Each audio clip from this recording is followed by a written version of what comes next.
Hello everyone and welcome at today's presentation. Thanks for tuning in. My name is Václav Kuna and I'm a postdoc at the Institute of Geophysics of Academy of Sciences of Czech Republic. And I'll be talking today about development and feasibility testing of a low-cost earthquake early warning system in Nepal. First, let me thank the Geoscientists Without Borders of the Society of Exploration Geophysicists that support this project and made this all possible. So I'm very grateful for that. So first, what is actually an earthquake early warning system? An earthquake early warning system is a system that detects early stages of an earthquake and issues alerts for people that live in the region. So they may have a few seconds or few tenths of seconds of an actionable time to either seek cover or exit a building if that's possible before the shaking arrives. An earthquake early warning system has four major components. So first off, it's a seismic network that monitors ground motion in the ideally epicentral region of an earthquake. The seismic network continuously sends data onto servers. Servers can be either cloud servers or it can be in-house servers that process the incoming data. And whenever there is an earthquake detected, they issue alerts for people that live in the region. There is a few systems like this around the world. So here on the map you can see the seismically risky areas. Those are the yellow and red zones. And you can see that some of those regions, they do have an earthquake early warning system. So for example, it's a US West Coast, California, Oregon, and Washington. They have a system that is right now being tested. It's Mexico, it's Japan. That's the oldest system that exists. But you can also see that there is many regions around the world that are very seismically risky, but there is no such a system. So for example, it may be the whole Himalayan arc, Nepal, India, Bhutan, or also Indonesia, where there is a subduction zone. And you can remember probably a very large earthquake in there just a few years back. The problem is that, and why these regions don't have a system, an earthquake early warning system, is because earthquake early warning systems are traditionally extremely costly, and they may cost tens of millions of dollars per year. And for those local governments, it's just not feasible to afford such a system. So what we are doing, we are trying to develop an open source solution for earthquake early warning system that would be much less expensive and that would be an available solution for countries like Nepal or Indonesia. So our system includes a few major components. The first component is a low-cost sensor that monitors the ground motion and sends data to cloud-based platform, which we are using on AWS cloud servers, and then also issues an alert, although we are hoping that at some point in future the alerts are going to be issued by local institutions and governments.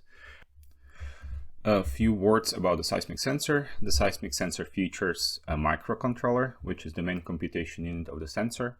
It collects data from an accelerometer, which is a MEMS, micro electromechanical system sensor. It is similar to the one that you have, for example, in your cell phone or other consumer electronics. And this one is slightly higher sensitivity, so it provides higher quality of data. So the accelerometer sends data to the microcontroller that is via either Ethernet port or via Wi-Fi connect to the internet and transmits this data over to cloud servers. This sensor also features buzzer and neopixel LEDs. So it can be used as an alerting device in future too. And we also have additional headers, so we can append and attach other sensors in future if we want to. The sensor streams data to cloud platform, which is the main computation unit, and it runs a script for earthquake detection and computation of magnitude and earthquake location. It also works as a management console, so we can see connectivity of the sensors in the field. We can see for example, location of the sensors. We can also update firmware on sensors and do stuff like that. So that's a very major component of the whole infrastructure. And What we are trying to do during this project that I'm working on, and supported by the Geoscientists Without Borders, is that we are trying to test feasibility of this system in Nepal. So we are trying to establish a seismic network in the central part of the country where it's possible that future large earthquake will initiate. And we are trying to set up a system that will stream the data in the cloud server. We'll do the processing and we'll test out how reliable the connection of the network is, what's the connectivity of stations, what's the data transmission latency, etc. A little bit more about seismic hazard and risk in Nepal. The map shows the whole Himalayan arc, so it's not only Nepal, so it's also India, and a little bit of Pakistan and Bhutan and Tibet.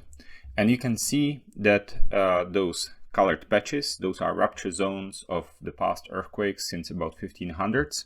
And you can see that there is quite a few very major earthquakes. Two largest earthquakes, one occurred in western Nepal in about 1505. It was magnitude 8.5, 8.7. It's very difficult to calculate that retrospectively. And there was another one quite a bit more recently in 1950s, 8.7 magnitude earthquake in the very eastern part of the Himalayan arc. Besides these two giant earthquakes, there has been a few of smaller ones, but still very major. So one is in 1934, for example, magnitude 8.4 earthquake in eastern Nepal, and the most recent major earthquake in 2015, magnitude 7.8, that occurred very close to Kathmandu. This earthquake is called Gorkha earthquake because the epicenter was situated very close to the city of Gorkha. This earthquake occurred on April 25, 2015. So actually in a few days, there's going to be a 7-year anniversary since that earthquake. And it was a very major earthquake that claimed about 9,000 human lives and caused damage for about $10 billion. This is a picture that was taken in Kathmandu quite shortly after the earthquake. At the time of the earthquake, I was a PhD student at Oregon State University, and because of my advisor had historically very strong ties to Nepal because he has done a lot of seismology work in there, we went to Nepal shortly after the earthquake to establish a monitoring network to monitor aftershock of this big earthquake. So that's how I got familiar with the country and with the region. On the picture on the right, you can see intensities of shaking that was caused by this earthquake. And the black outline in the middle of the map is where the rupture zone of the earthquake was. So the epicenter of the earthquake was northwest of the northwest part of the rupture zone, and then the rupture zone sort of slid towards the southeast, causing very big damage in the whole region. So here, let's have a look at a potential gain if we establish an earthquake early warning system, and there was a repetition of an Gorkha earthquake. Let's have a look what it could bring to the region. So as I said, the epicenter of the earthquake was on the northwest side of the rupture zone, and then the rupture zone slid towards the southeast. For the earthquake early warning system, the system needs a little bit of a time, about 10 seconds of time, ideally, about up to 10 seconds to process all the data. So there is always some kind of a, let's say, a dead zone around the earthquake epicenter that cannot receive any actionable time, any time in between the alert and the arrival of shaking. So there's always 30 kilometers around the earthquake epicenter that we are not able to deliver any warning to. But then, as we go further away from the earthquake epicenter, some 50, 80, 120 kilometers, we are starting to look at 10 seconds, 30 seconds, 50 seconds of actionable time, which may be quite significant for taking a very basic action. I need to say, for an earthquake early warning system, such an earthquake is sort of, in quotes, an ideal scenario, because the epicenter is situated on one side of the rupture zone, and then the rupture zone propagates in one direction. So that leaves the most time for the system to act. So what we are trying to do now during the Nepal EEW experiment, we are trying to establish a network of 40 instruments in the region that is northwest of the epicenter region of Gorkha earthquake. So here on the map in the left side of the slide, you can see the Gorkha town approximately in the center, and that's where the epicenter was. So we are sort of situating the network northwest of that, because that's possible that future earthquake will initiate in there. And as you can see on those two pictures on the right side, it both covers very mountainous region on the north of the country, the high Himalayas. Here on the picture you can see the massif of Annapurna and the valley behind the Annapurna massif, but also the region sort of covers some major population centers such as Pokhara, which is the picture on the bottom right. So the southern part of this region is quite heavily populated.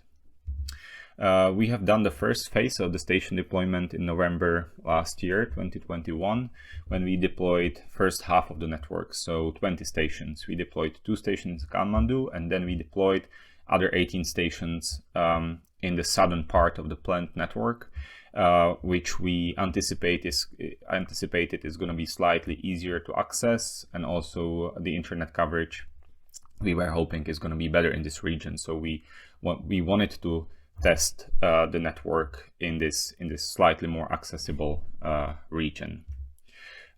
So we deployed the stations mostly in public offices, in municipalities and public buildings, because we had granted access there due to collaboration with local governmental institute. And this is how normal station deployment looks like. You can see it on the picture on the left. It's always our station that is mounted somewhere on a wall. It's plugged in to the nearest power outlet. And we have the stations both in cities and countryside, but not in the high mountains yet. That's where we are actually heading to during the second phase of the deployment right now, right these weeks. We have already captured a few small earthquakes since November. So this is one example of an earthquake of about magnitude 4 to 4.2. And you can see a few diagrams in here and one map. On the map you can see the station configuration, and all the stations are denoted with triangles, and the stations that detected that small earthquakes are the green stations around the earthquake epicenter. And then on those two figures on the bottom left and towards the right, then there is a number of detections since the earthquake epicenter and the magnitude estimation since the earthquake epicenter. So you can see, as the earthquake was very small, it wasn't captured by too many stations. It was captured only by 4 stations, and those were the stations that were closest to the epicenter, which makes sense. You can see the waveforms, the recordings of the stations on the plot on the right, and you can also see when the test alert was issued. So it was about 10 seconds or maybe even a little bit less than that since the earthquake originated. But maybe even more importantly, at this stage of the project, we are looking at station connectivity and data transmission latency. So on the figure on the left side, you can see connectivity, which is good when it's blue, and the white color or beige color is pretty much when the stations are off. Either internet is off or power is off, or there is some problem with station connectivity. So straight away you can see that some stations have very good connectivity. So it's, for example, Valing that has 99%, over 99%. There is Damauli that is also over 99%.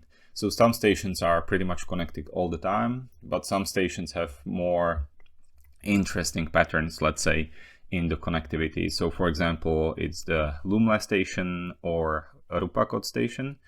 And those, as you can see, there is something a little bit suspicious about the pattern. Those are periodic patterns. They always turn on at one part of the day and turn off in the other part of the day, and that's because people turn on power or internet when they come to work and they turn it off when they go home.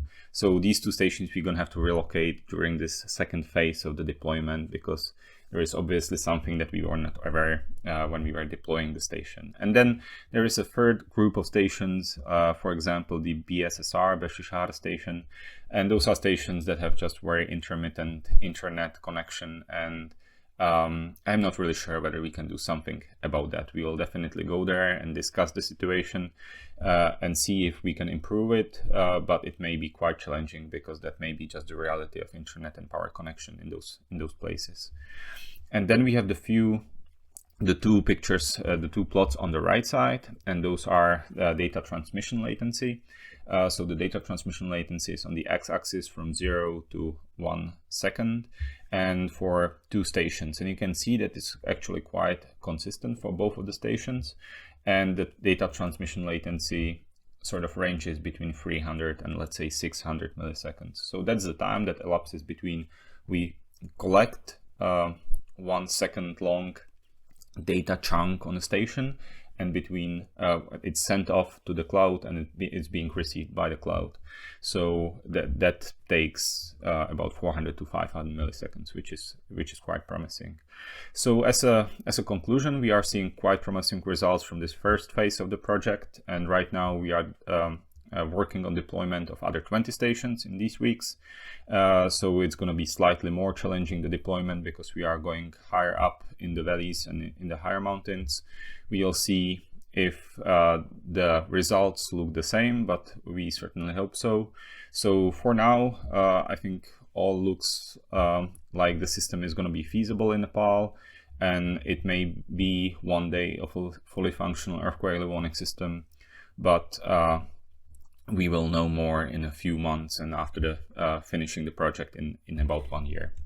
So with that, I would like to thank you for your attention. I would like to acknowledge my collaborators, Dr. John Abilek from Oregon State University, Dr. Som Sapkota, which is our Nepali coordinator of the project, and Dr. Anil Pokhrel from the Disaster Risk Reduction and Management Authority in Nepal, which is the company or the institution that we collaborate with in Nepal.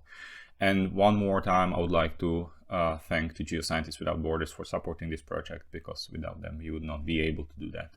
So with that, I would like to thank you for your attention again, and I'm happy to address all your questions. Thank you.